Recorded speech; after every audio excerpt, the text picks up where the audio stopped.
Pemirsa, kita masih dalam diskusi puluhan buruh terpanggang.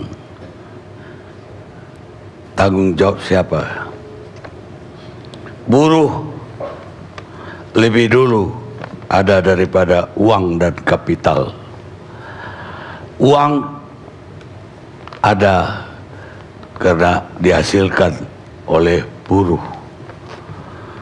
Dan kalau buruh tidak ada, kapital atau uang itu tidak akan ada. Karena itu buruh layak mendapat perhatian yang lebih, kata negarawan Amerika Abraham Lincoln. Tapi bagaimana dengan kita? Saya mau ke Pak Maruli Apul Asolwan, PLH Dirjen Binwas Naker dan K3. Pak Maruli, kita udah lihat gambaran bagaimana di kabupaten, di provinsi. Saya kira ada juga dampak dari otonomi dalam hal ini. Apa yang Pak Maruli tangkap dan apa yang masih ada wewenang di kementerian untuk pengawasan ini? Baik, terima kasih Bang Karni. Assalamualaikum warahmatullahi wabarakatuh. Selamat malam dan salam sejahtera bagi kita semua. Yang pertama-tama mungkin kami menyampaikan dengan hati sedih dan terkait dengan tragedi ini, Pak, menyampaikan prihatin dan berduka cita atas meninggalnya teman-teman kita pekerja di dalam tragedi ini. Kami melihatnya ini di dalam konteks yang luas, Pak, di mana memang di dalam undang-undang itu memang tenaga kerja itu memang berhak mendapat perlindungan. Jadi dia berhak mendapat perlindungan atas keselamatan kerjanya. Dan juga orang yang di sekitar yang berada di tempat kerja itu harus dijamin. Jadi memang manapun di tempat kerja, baik pekerja dan orang di sekitarnya itu harus mendapatkan perlindungan.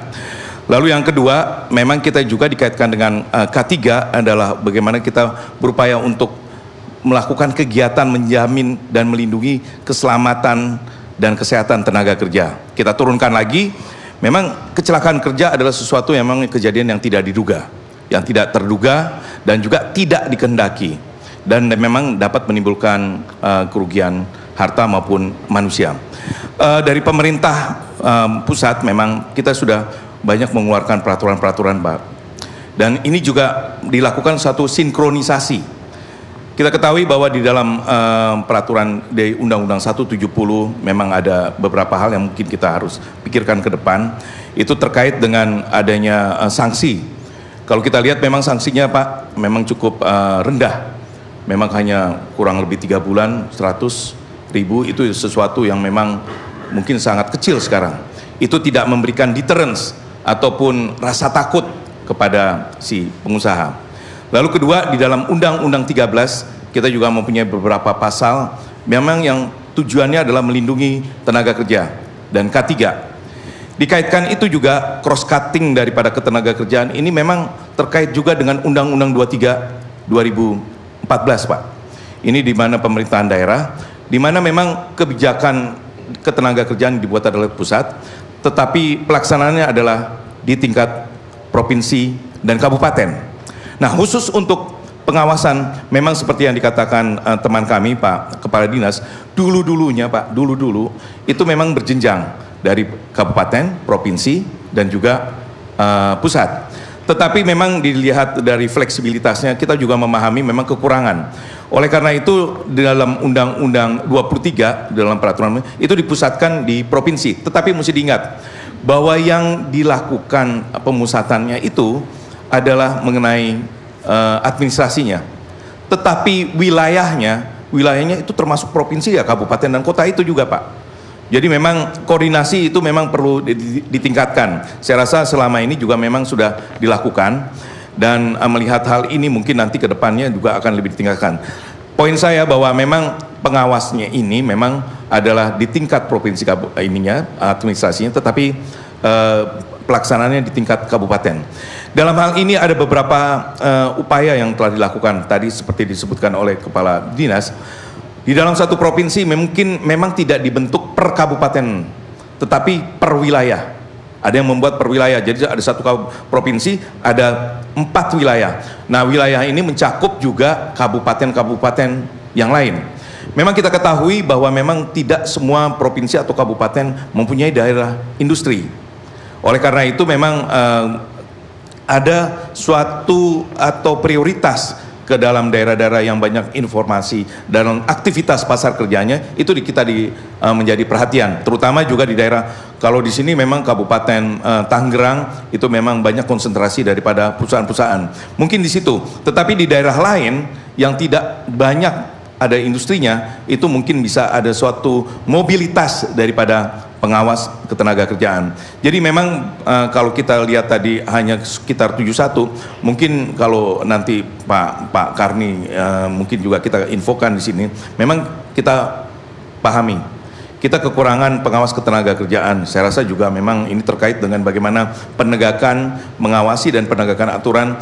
Kalau di Indonesia ini Pak Karni, kita mempunyai bersama-sama nih petugas fungsional pengawas ketenagakerjaan itu kurang lebih sekitar 1923. Nah, kalau dilihat daripada skop domain pekerjaannya di tingkat kabupaten, di tingkat provinsi itu tadi disebutkan kurang lebih 14.000. Memang kalau kita lihat dari usaha kecil, menengah dan besar itu memang kalau di Indonesia itu jutaan. Nah, kalau kita bandingkan rasionya memang sangat kurang. Upaya-upaya kita pemerintah memang dalam hal ini adalah memberikan sosialisasi dan diseminasi juga awareness. Kita juga sedang membentuk memang adanya suatu dengan menggunakan teknologi, memang pelaporan wajib lapor dan juga nota pemeriksaan seperti itu. Nah, ini memang yang kita terus kembangkan di dalam keadaan yang memang sedemikian. Jadi memang kita tidak boleh juga tidak melakukan pengawasan, tetapi juga dengan berbagai aturan, lalu juga dengan penggunaan teknologi kita melakukan pengawasan. Pengawasan memang seperti tadi dikatakan juga ada beberapa jenjang. Memang ini ada pengawasan pertama, memang ini perusahaan tidak melakukan pelaporan Pak Bang Karni. Kalau memang melaporkan mungkin jadi teman-teman dari Dinas Tenaga Kerja itu melakukan namanya pengawasan pertama. Dan yang kedua itu bisa melakukan tindak lanjut berikutnya. Jadi ada pengawasan pertama, lalu ada berkala, ya. Jadi memang dilakukan rutin, lalu juga berjenjang, lalu juga maksud saya ulang, lalu khusus. Dalam kaitannya ini memang pengawasan itu memang tidak langsung terhadap suatu hukuman atau apa. Ada pembinaan. Jadi memang pembinaan ada nota pemeriksaan pertama, nota pemeriksaan kedua, itu adalah menegaskan adanya suatu pelanggaran yang harus diperbaiki. Tadi dikatakan kalau memang tadi sudah dilaporkan mungkin ada suatu minimalisir upaya-upaya yang hasil-hasil yang memang terjadi yang sekarang ini. Lalu selain pembinaan juga ada represif. Ini termasuk juga represif non justisia dan juga represif pro justisia. Ini biasanya memang kita kerjasama dengan Polri itu, dan dikaitkan dengan tadi ada sanksi-sanksi. Dan ini memang kita bekerja sama dengan pihak-pihak yang terkait dengan bagaimana menindak dan juga memberikan sanksi-sanksi. Demikian Pak Bang Karni. Iya Pak, tapi gimana ya? Itu kesannya ya, betul-betul pemerintah itu tidak ada gitu ketika kecelakaan itu terjadi. Artinya dinas di kabupaten itu tahu pun tidak bahwa ada pabrik kembang api di situ. Seandainya pabrik itu bikin bom untuk teroris pun ya jalan aja, nggak ada yang tahu Pak. Itu yang terjadi di negeri kita. Kalau tadi 71 mengawasi berapa 14.000 Berarti satu orang mengawasi 200 pabrik. Bagaimana ceritanya? Betul-betul kita serahkan kepada suratan dari Tuhan Yang Maha Esa. Apakah akan meledak atau akan hancur?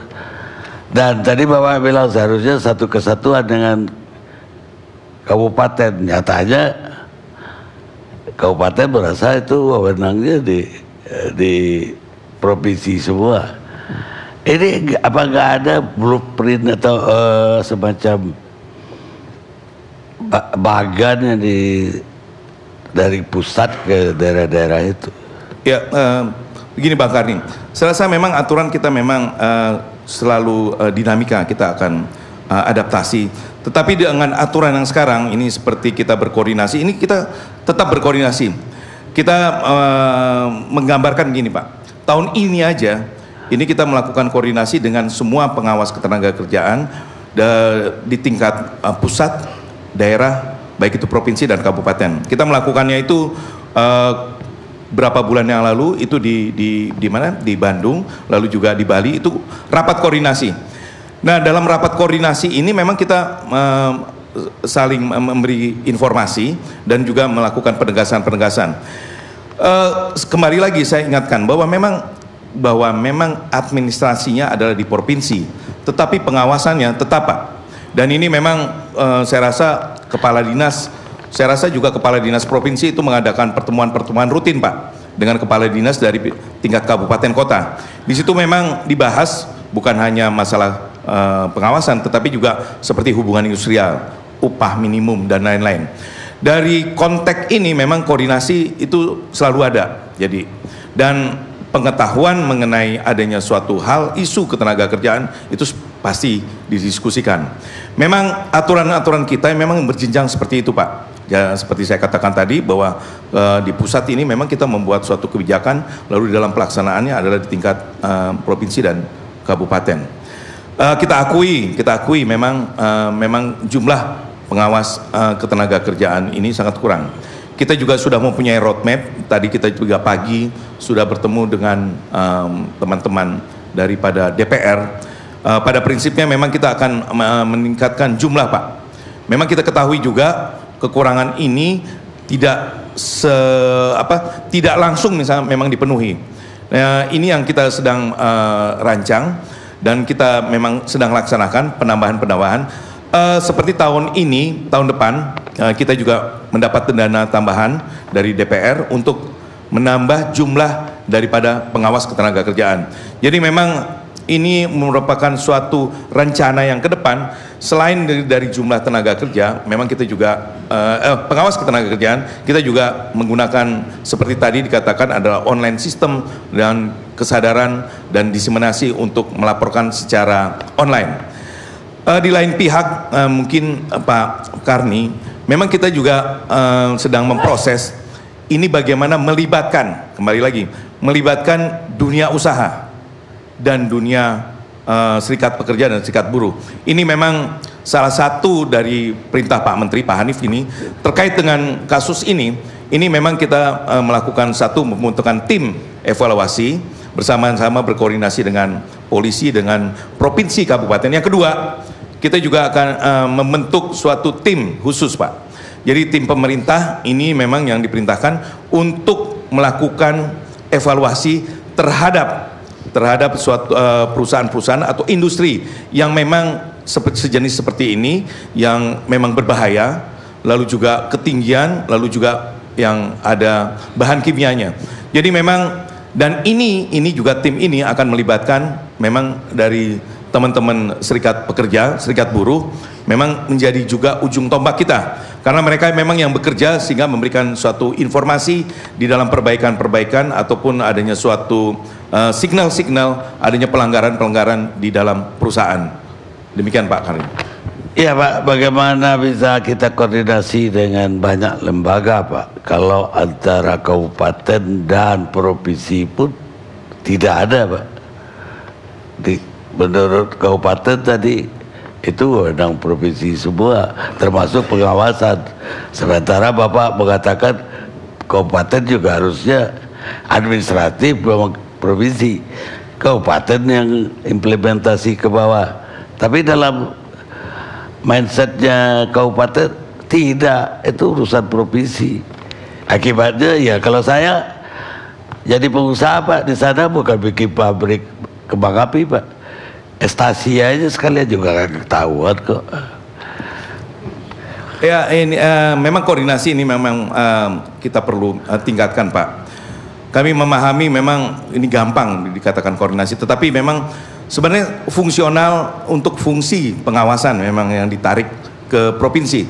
Tetapi fungsi-fungsi lain Pak, seperti fungsi penempatan, fungsi pelatihan, dan fungsi hubungan industrial itu memang masih tetap berjenjang. Ada di tingkat kabupaten, ada di tingkat provinsi, ada di tingkat pusat.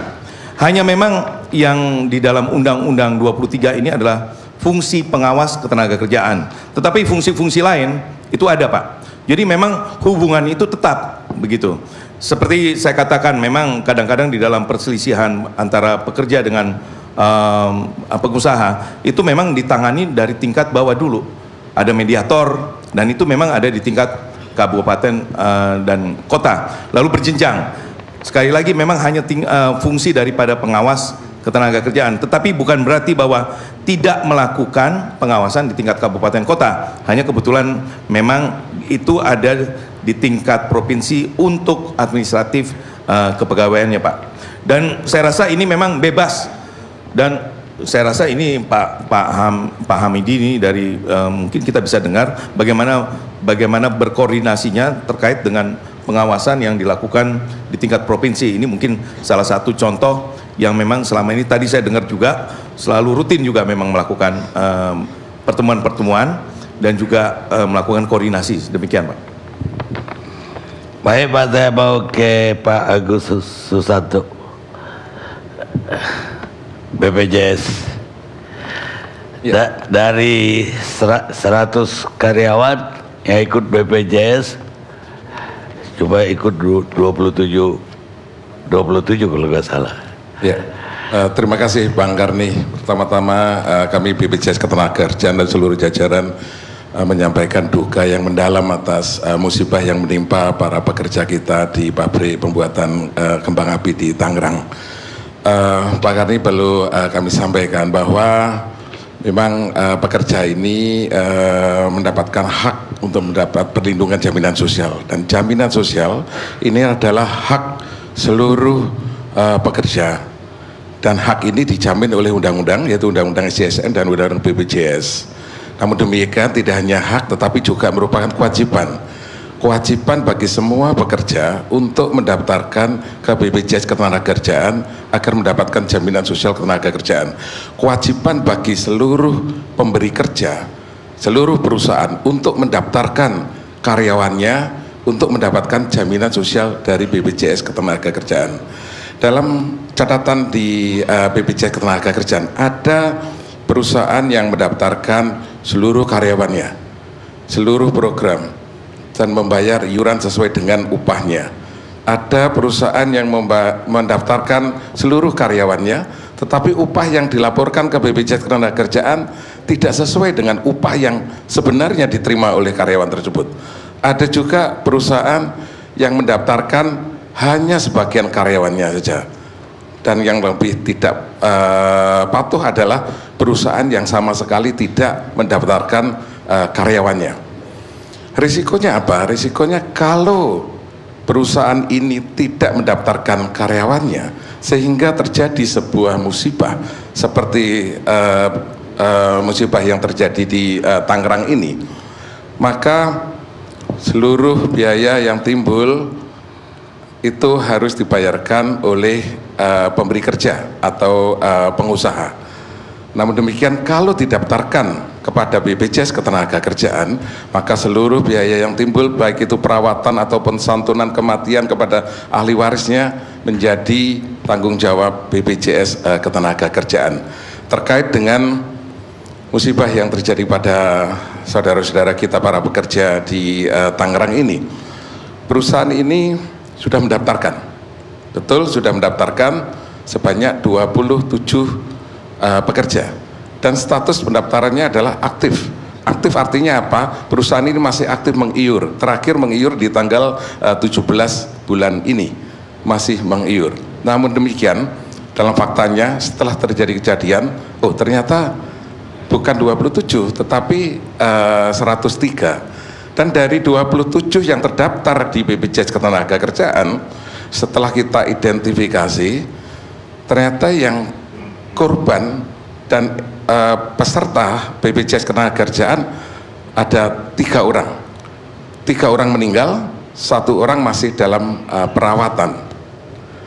Nah, atas 3 orang yang meninggal ini, BPJS Ketenagakerjaan telah memberikan hak-hak sesuai dengan ketentuan yang ada di regulasi jaminan sosial.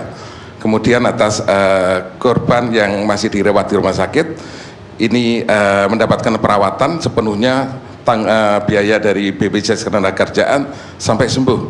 Dan kemarin karena dari BPJS Ketenagakerjaan ini ada program untuk kembali bekerja atau return to works, maka pekerja ini atau korban ini kita pindahkan ke rumah sakit trauma center di Tangerang, di Ciputra, dalam rangka supaya nanti mendapatkan perawatan yang intensif, kemudian bisa dilatih dan bisa dikembalikan untuk bekerja kembali.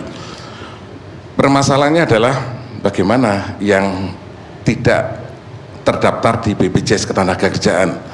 Nah, inilah yang menjadi perhatian kita. Sesuai dengan ketentuan pemerintah, PP nomor 44 tahun 2015 menyatakan bahwa apabila perusahaan tidak mendaftarkan karyawannya kepada BPJS Ketenagakerjaan dan terjadi risiko, maka seluruh biaya wajib dibayarkan oleh perusahaan sebesar minimal sama dengan yang diberikan oleh BPJS Ketenagakerjaan. Saya kira musibah ini menjadikan penyadaran bagi kita semua bahwa betapa pentingnya jaminan sosial itu kepada kita semua. Oleh karena itu kita sebagai bangsa Indonesia patut bersyukur bahwa sebetulnya negara kita telah memiliki suatu sistem jaminan sosial yang komprehensif, yang paripurna. Namun demikian perlu ada kesadaran bersama tentang pentingnya jaminan sosial itu dan juga kerjasama dengan seluruh stakeholder. Pak, mungkinkah menurut Bapak itu yang punya pabrik kembang api itu merasa 27 itu yang karyawan, yang lain itu kena harian, makanya dia tidak daftarkan. Mungkin karya itu seminggu kerja, nanti keluar, masuk lagi yang baru.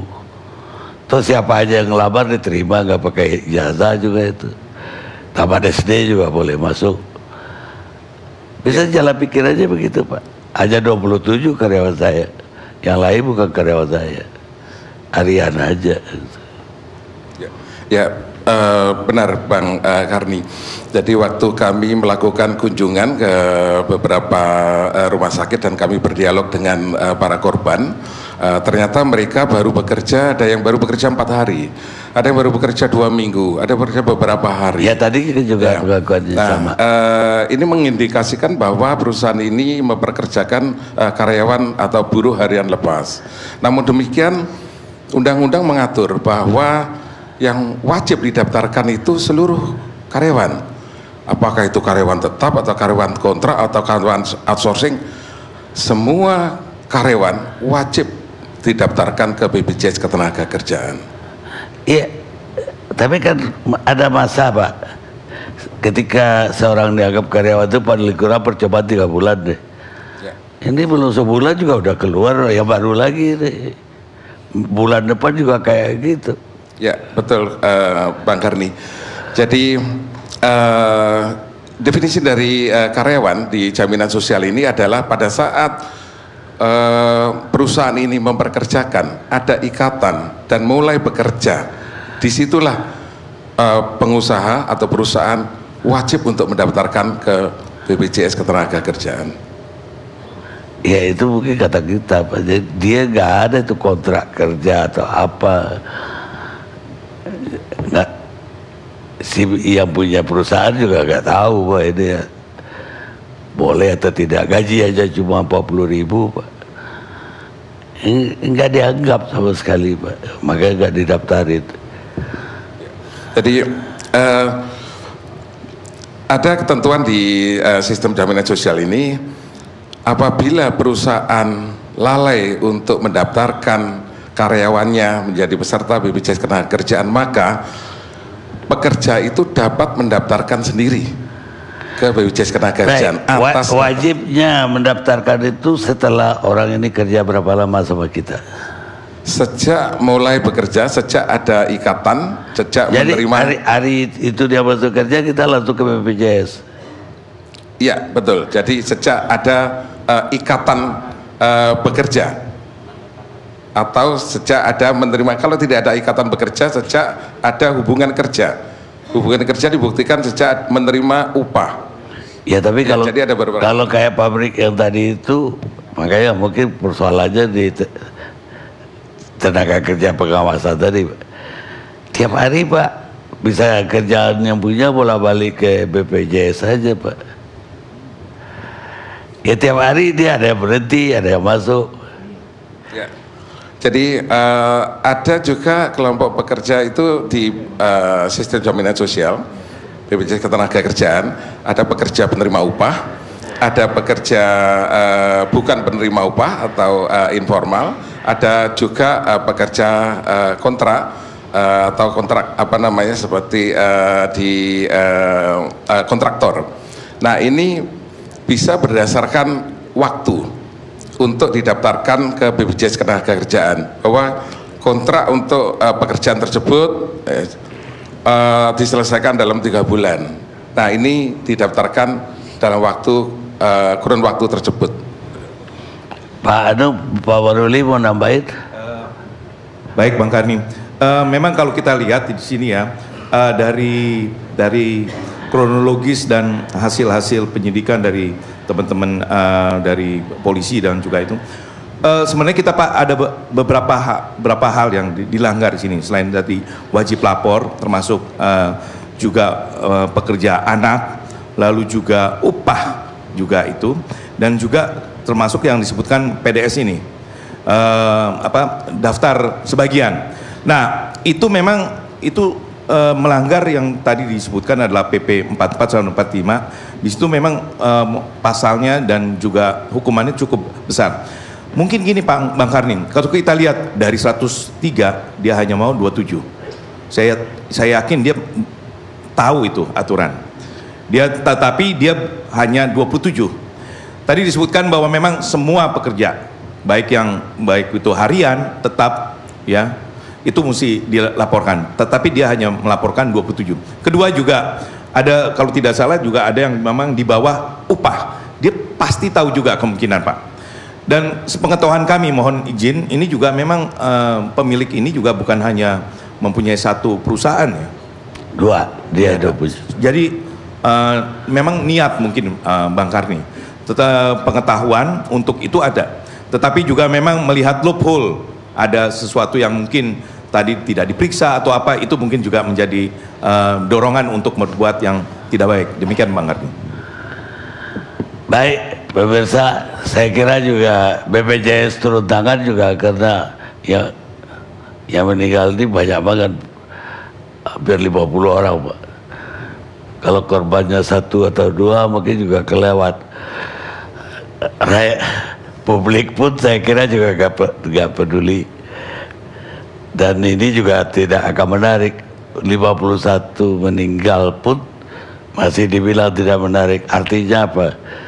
Karena dari 50 yang meninggal, walaupun 49 baru yang ketemu, tapi ada 3 lagi yang belum ketahuan. Tidak ada selebritinya. Ini orang kecil, jadi dari pemberitaan pun tidak menarik katanya. Padahal orang jenius itu memulai pekerjaan hebat, tapi para buruhlah yang menyelesaikannya, kata Joseph Joubert, penulis Prancis. Kita istirahat sejenak.